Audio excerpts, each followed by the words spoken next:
Year. Hope you all had a wonderful holiday season. Absolutely. Yeah. We're back at it.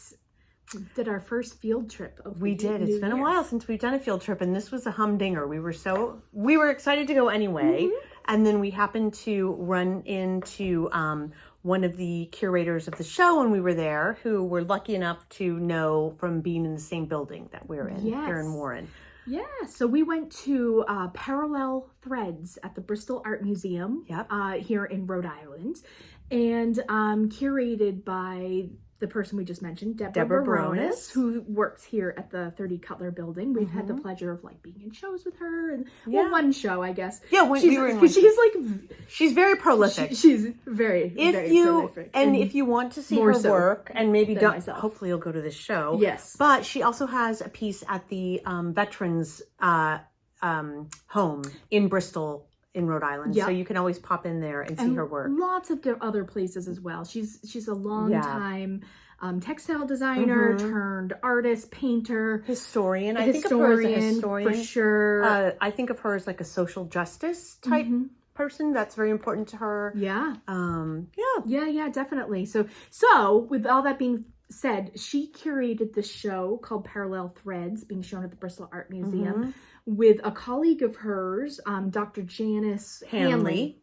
From Australia. From Australia. And they worked together. She just told us a little bit about how the project came to be. She was hooked up by another colleague who I think she said works at RISD, who hooked these two people together to work on this project of researching the history, the textile industry history. Yes. And a little bit of rhyming there. Yeah. Between our area, meaning southeastern Massachusetts and Rhode Island, with Ipswich. Is it Ipswich? Ipswich in Australia. In Australia. Yes. Yeah. And you know, it's funny, you don't think about it that much, but they worked on a lot of uniforms and things. She said the wool would come from Australia. It would come here. During the Civil War. During the Civil War. Yep. And it would be woven and made into uniforms. And so, for those who aren't aware of New England's and especially Rhode Island's textile history. Which I wasn't until I moved here. So I imagine a lot of people aren't. We've learned through, especially working in these mills and through just being here and being in the textile industry. Slater Mill in Pawtucket, Rhode Island was the first fiber mill. And don't they sometimes say the United States? It is like the birthplace of the textile industrial revolution. It's the first automated. Yes, because there's on the river, so it was river powered. I don't know if that's the right terminology. But Slater Mill is very cool. We do recommend you going. That's a long history of saying we went and saw this art show in Bristol, full of just absolutely incredible textile artists. And at least on Deborah's side, of the USA side, she chose all artists who had been in the textile design industry, who also have their I guess you could say more artistic fine art or craft portfolio, but they've worked in the business as well, which I think is fascinating. And as we were talking to her, I thought about how we like to talk about, you know, making objects that can be used. Yes. And that kind of I thought, ooh, that's kind of a nice little weaving together of and that. how people who have worked in the design side of it, where they, you know, worked for a company and probably did, you know, worked maybe even on just like on the computer, they all came back to handwork. And it's sort of the power of that. And the power of the activity of making fiber art or textile art, and how, you know, the emotion that goes along with that. Like even Deborah was mentioning, she knows the sweater she knit when she was with her father while he was in the process of dying. You know, she has another sweater that she knit when, you know, just different things. Different life events or worldwide events, and how you can like track your kind of like your sensory experience that you had while making to a certain time and place, kind of like what do they say, taste is and smell is. I have a COVID sweater. I mean, I'm sure we all have, you know, something. This reminds me of when so we had a special, so we ran into Deborah there. We weren't expecting to run into Deborah, but she was nice enough to talk to us about the experience of curating the show mostly. And so half the artists were, so we mentioned like Deborah's artists, because half of the artists were I'll say half, but it was about half, were from the States, and the other half were from Australia. And so what was really neat is we all commented and noticed how cohesive the color palette of the show was for really kind of people from a wide range. Yeah, wide range of techniques. There's a lot of weaving there. There was a lot of weaving. Felting.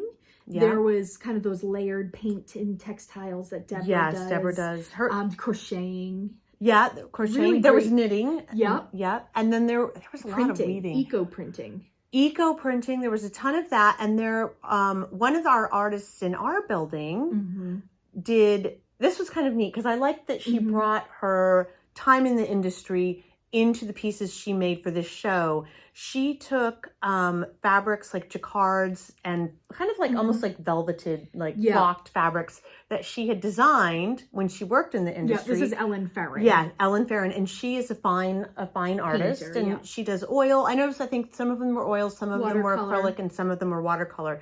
And she painted on the fabric. Yes, that's her ground. Yep. And then she also, it seemed like each one had a little correlating thumbnail, tiny. Like a little study.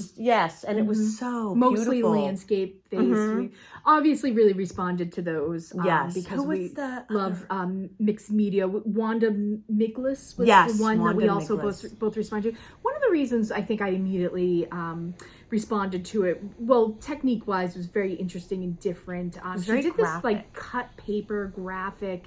They almost looked like collages, but they were sort of like these layers of cut paper. And you could really see the layers. I loved the depth they had. Exactly. They were very colorful. Lots of tension in the color. Very graphic.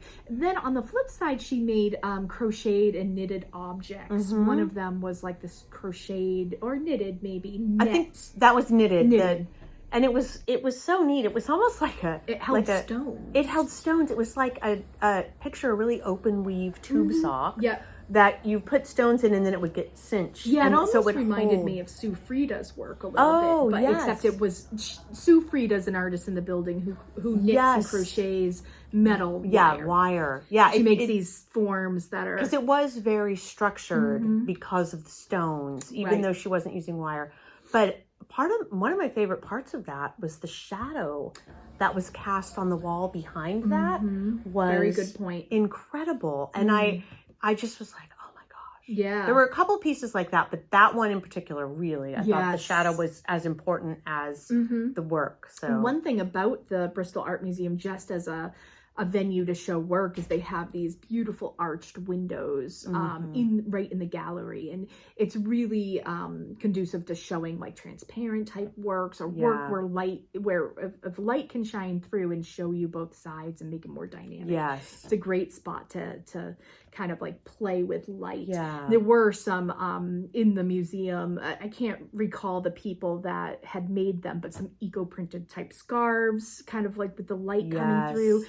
Deborah's work had multiple layers where the light was coming through. The weaving with the stripes where it because it was undulating, the shadow on the wall behind it looked that was wavy. Paula Stebbins Becker. Yeah. There was one other one that was right in the window, and I think it was called like historical, or a glimpse of history or something. I will get the name. I don't know. But it was literally right in the window. It was about this big. I might have missed that one. Layers of paper. Oh, there's so much to see. Yeah. So we'll make sure we get that name. And it's a small space. I love that museum because it's a fairly small space. Yeah, it's like one big room. Yeah, but you feel that you have time to really study everything because of that. And then I love that you can see the whole show from standing. Yes, you have a vantage point where you see, there's a little side room that has usually sort of a information. Which Deborah and her colleague, Dr. Hanley did Hanley, right? Yes, Hanley, yes. Okay, good. I want to make sure I'm getting Hopefully that right. we're pronouncing that right, I know. Actually, yeah.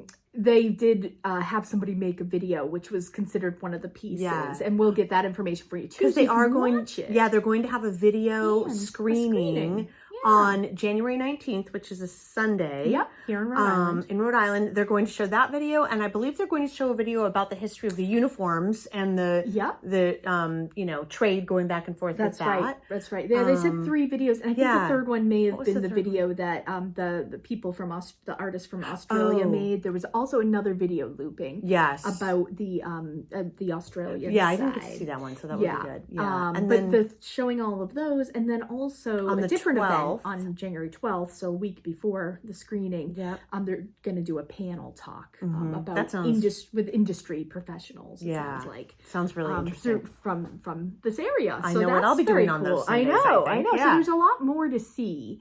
It's running through. What did you say? The 28th? I have it here through the 26th. Yeah, and the museum's open Thursday through Sunday. I think it's 1 to 4 p.m. every day, and of course those special events too, which are going to be up online. Yeah. The Bristol Art Museum website is bristolartmuseum.org if you wanted to keep in touch with them. We would advise maybe going before 3 o'clock because there's a school right by there. And is there ever a busy normally it's pickup? very easy to park, so don't think it's difficult to park, but it's sort of the school pickup time, and there are a lot of parents. You're fighting for parking with the parents. So we looped a few times. Yeah, we did loop. We did find a spot. I mean, I think if you're patient because they're running in and out, but just to give you that little tip. Little heads up. I know. Try to go before 3 p.m. on the dot. But what else did we see? We saw this really neat, again, by, was it the same artist who we both responded? Wanda. Yes, Wanda I don't have a block on her name for some reason. She had fabric and it was on the ground, which I almost tripped over. And it was sort of this was folded. Like an industry type. Yes. It looked like, to me, it looked like, literally an industrial fabric, almost that you might use for like a seat covering on a bench. Like upholstery fabric or yardage, in a public space, kind of, not even in your home. Yeah. And what happened was, it was almost like one of those paintings where you walk by it and it turns and you see, so the pattern looks like velvet or something. It has almost like a nap, but it's the design in the fabric and the weaving, and it, what you first see disappears and becomes something else in a very beautiful, subtle way. Yeah, it was subtle, and so it was kind of like innovative, and like one way to really kind of like push the idea of designing something because it was doing something. It was great. As you walked by. I don't know if we got a good image of that, but you'll just have to go see it yourself. Yes, you will. But really, there were so many beautiful things. There was more. There was 2-dimensional work. There was actual more like fine art type wall hangings. Then there was actual weavings that you lots of weaving, but all different types of weavings. All different. That was types really of neat. And we don't know. I don't want to speak for you. I don't know anything. No, about I don't know. weaving. I know a tiny little bit about weaving. Yeah, I'm always so impressed when I see it. Like, I know. I've done weaving with the kids after school. It's like I had kids classes where they. One thing I will say, I remember. I taught a weaving class to kids, and there was a little boy who was super active. He was always like jumping around.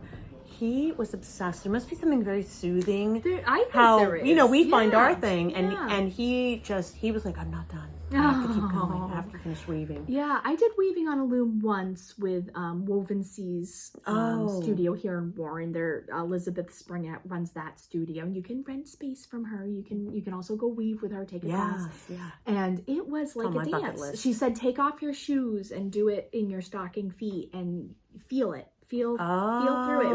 It was like a very rhythmic dance. Almost like you're playing like an organ where you're using like your feet and your hands. Yeah, it was not that I've ever played an organ, but you were operating like an instrument in a way, except you're making the weaving.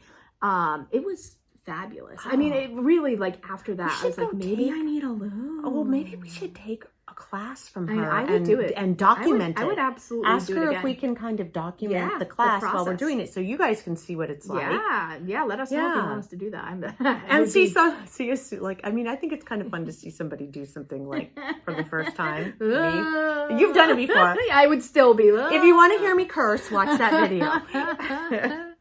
But we should say that show at the Bristol Art Museum, just to bring it back. Yeah, There's a definitely. lot of research and historical information via videos and graphics and text on the wall. Not overwhelming, but it was really insightful. I'm glad we're gonna. I felt like I learned so much. And I'm looking forward to going back again because we were lucky enough to run into Deborah, but then the museum also closed while we were talking to her. So I kind of wanted to cruise back through and do a little more reading because I get so sucked into the visuals of everything in the beginnings.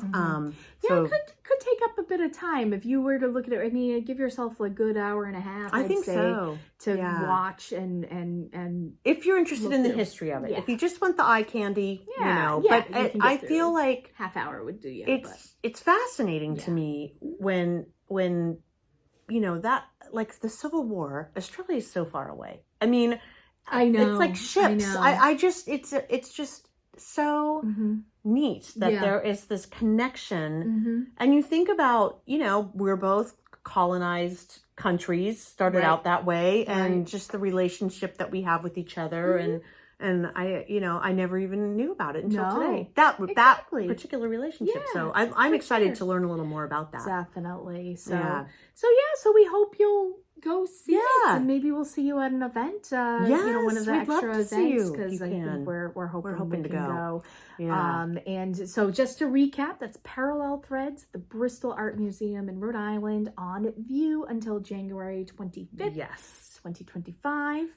And you can go to $5 to get $5 to get in, or you can buy a membership and support them. BristolArtMuseum.org to check out more information about that show. Of course, we'll list and link all sorts of things, so you can have access to that. Exactly. Yes. Awesome. Well, let us know what you want us to do next. Yeah, because here we are. It's the new year.